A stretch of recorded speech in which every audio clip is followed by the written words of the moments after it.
Okay, we are presenting now software organizations. Let us say that it is some kind of an introduction to software organizations on a very broad level. So, in this series of slides, I will talk about what an organization is, what types of organizations we have, how they are structured. Something that is very important is organizational behavior. And finally, we will try to structure the organizations into 3 different business levels. But before, let us find out where does this word come from. I mean the word organization. So it actually comes from Greek. Greeks have contributed to the origin of many interesting words. So ergo in Greek means to work or accomplish, and ergon means work that is carried out, that carries out some inner purpose. And this relates to the word organ, which stands for a part that carries out one or several specific functions. Like, for instance, liver has a specific function to clean the body from different waste. And then organism is a complex entity consisting of mutually dependent organs that together carry out complex functions. So human body might be an example. And this, of course, leads to other words like organic, meaning arrangement of organs into a whole. And finally, the organization, implying that it is a cohesive organic structure. A group, a structure that consists of many organs that have some kind of specific function.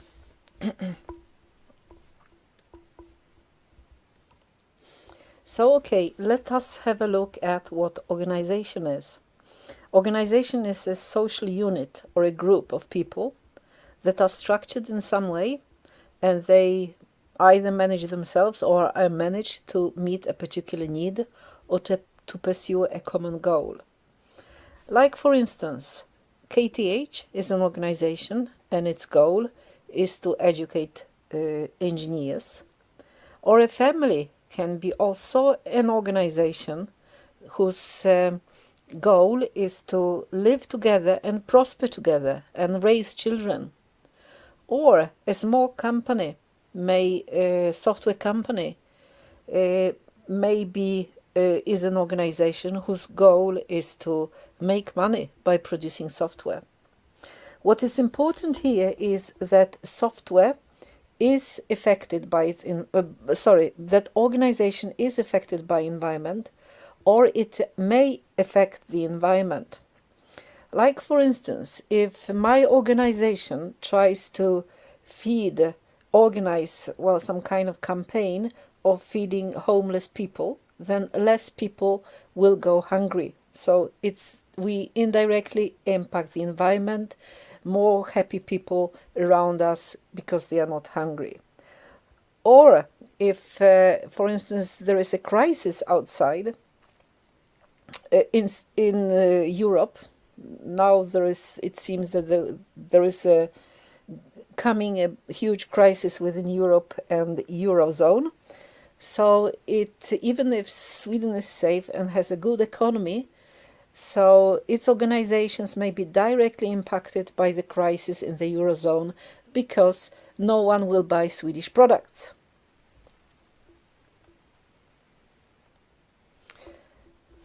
There are many different types of organizations. KTH was one type of an organization, or family was another one. But if we talk about more legal organizations, then we have a portfolio of many, many different types. We may have universities, we have governments, we have different charities. Even mafia, Italian mafia is an organization, here a criminal organization. We may have international organizations, we can have partnerships, we may have non-profit corporations, voluntary associations, and so on and so on.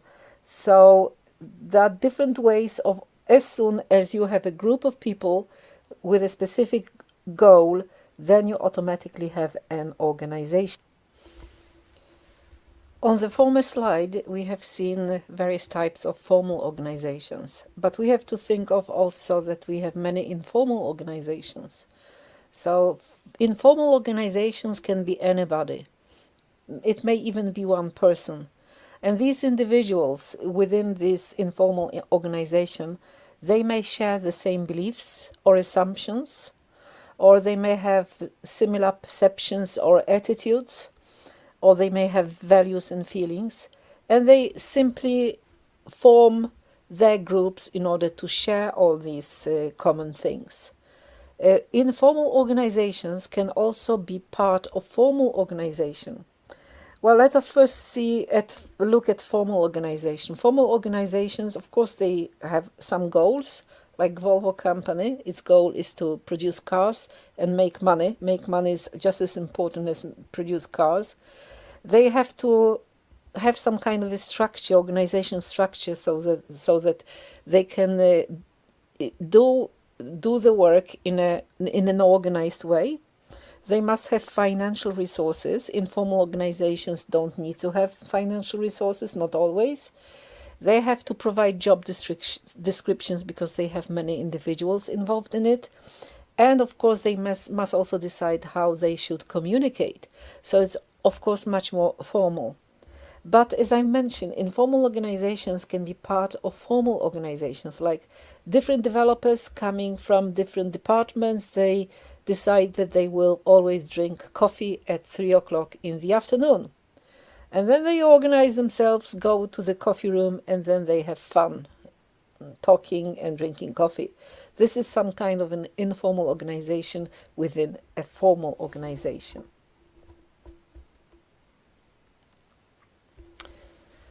Let us have a look at organizational structures. On this course, I will only present 3 organizational structures, which is hierarchical, matrix, and flat organizations. So on this slide, on the left side, we have a hierarchical organization, which is organized as a tree. So you can see you have many levels. So these are vertical levels showing how the ordinate level, the highest level, have its subordinates and so on, and how they are organized. Many big companies are organized like that. But sometimes these big companies, they have projects, and they need, within projects, they need individuals coming from different branches of this hierarchical organization. So let us say that when having a project, you might have individuals involved from this tree, from finance tree, from administration tree, and from a manufacturing tree. So this is called a matrix organization.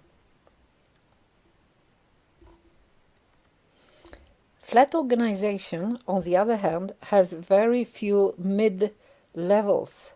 So actually there is only management and their employees. And this is quite common in small companies. This is also a very interesting structure for you following the project course, because you will probably have one manager, which is the course manager, Frederick, and then all you will be employees. And usually you have this structure when most of the individuals are on the same knowledge level. And they are not many.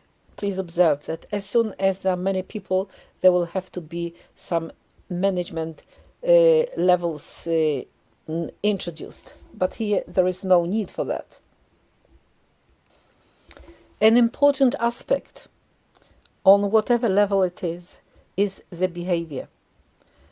Like, let me provide you with an example. The behavior of a country, whatever country it is, and the mentality of the people living in the country may very strongly impact how progressive and how prosperous this country is. I will not provide an example of any countries, but let us have a look at Swiss people who are very well organized and disciplined, and this contributes to better organizational behavior and better behavior of individuals. So let's just take a good example. Yeah, we will not provide you with examples of countries where the bad behaviors are. Okay, so here, from our perspective on this course, there are 3 levels that are of interest. Macro level, which is organizational behavior.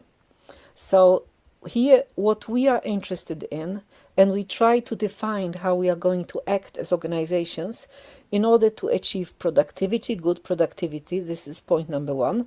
If we do not have good productivity, then we are out of business. So we have to produce cheap things and sell them expensive, or a little bit more expensive. We must have good quality of the products so that our customers want to buy it. We must be innovative. We must be open for innovations. We must be service-minded to our customers, and we must look forward to globalization. So this is the macro level of an organization. But of course, our behavior as organization is strongly dependent on the meso level. And meso level is how the departments or groups within the organization work together. Like, for instance, a team.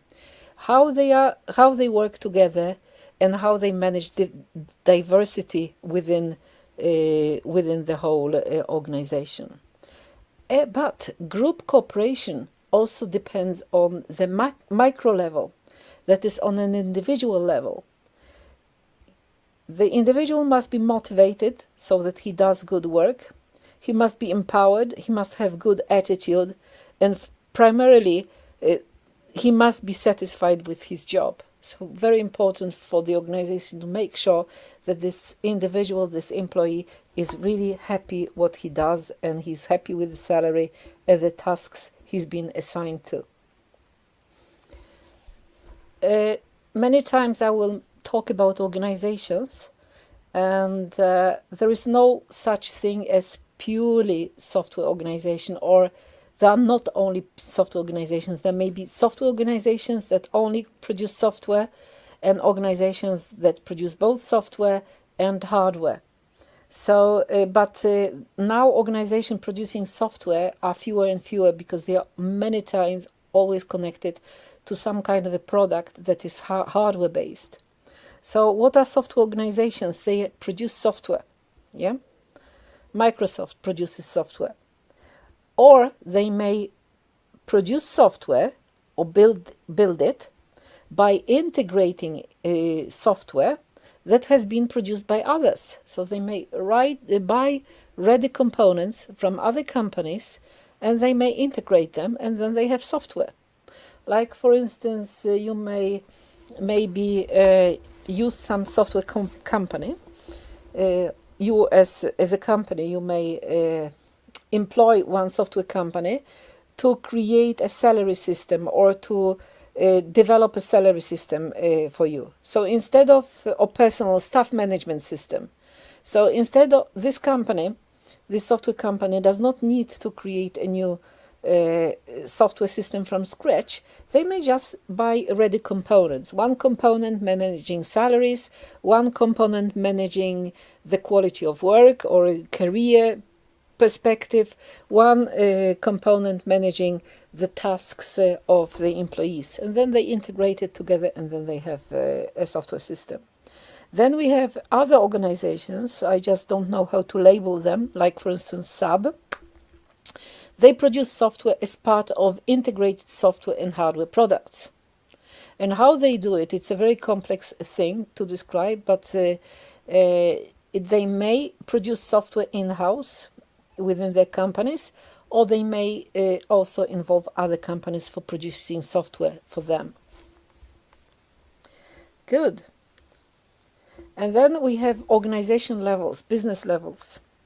So many organizations, they have some kind of structure, and this structure is varies very much. I can just provide you with some ideas of what it might look like. So on the highest level, you have CEOs. Here you have business management, very high level. And here what you think of is scope and business direction over the long term period. Like, for instance, a company that has decided to produce mobile phones. Here they discuss the directions of what kind of mobile phones they will have. Will they focus only on mobile phones for ordinary people, or will they focus on elderly people as well? This might be some kind of business direction. And then we have the lowest level. Let's go there first. Lowest level, it is the level where you have developers that produce, for instance, software for this mobile phone, or that produces hardware for the mobile phones. And so what do we have in the medium level? Well, there we have managers, mid-managers, who try to implement or try to understand the directives from business management level, the highest level. They try to understand them and try to define strategies for how to best develop the mobile phones. Like strategies like, what should our work look like? How should we develop software? Or in what way, what method should we use? How many people should we have? And things like that. All things that do not have much with the implementation itself, but the management of the implementation.